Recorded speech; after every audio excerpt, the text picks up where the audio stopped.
o'zbek yigitlari joy namozini olib, namoz vaqti kelsa borib ibodatini qilar ekan.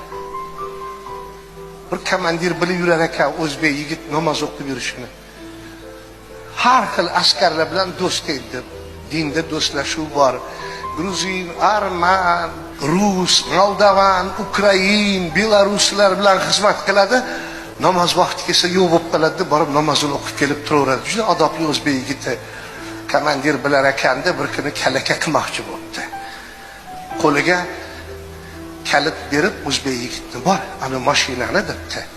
Minib ana borib qo'yasan debdi. O'zbek yigiti mashina haydashni bilmas ekan. O'rtoq komandir, men mashina haydashni bilmayman.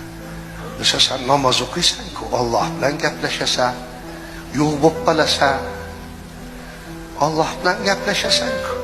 Alloh senga kuch-quvvat beradi. Mashinani haydab ketaverasan. Hammalari kulib jilmayib turishibdi. O'zbek yigit ham kalitni olib qo'liga mashina tomonga sekin yuribdi. Bismillahirrohmanirrohim, yo Robbil alamin. Shuncha g'ayri dillarning ichida meni sharmanda qilmagin Alloh deb eshikni ochib, kalitni sekin mashinani burniga suqib burab turib, subhanallohillazi sahara lana haza ma kunna lahu muqrinin va inna robbina lamunqalibun la havla va la quvvata illa billahil aliyil azim desa mashina o'tolib sekin yurib ketibdi. Alhamdulillah, alhamdulillah, olib borib aytgan joyiga qo'yibdi mashinani.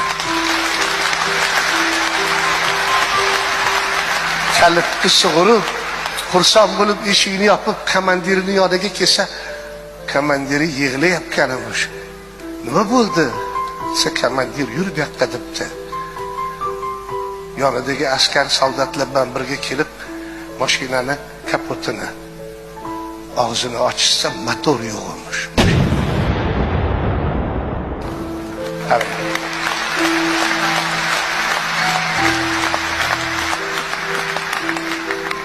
Ana shu ibodatni qilishni o'rgatgan kim?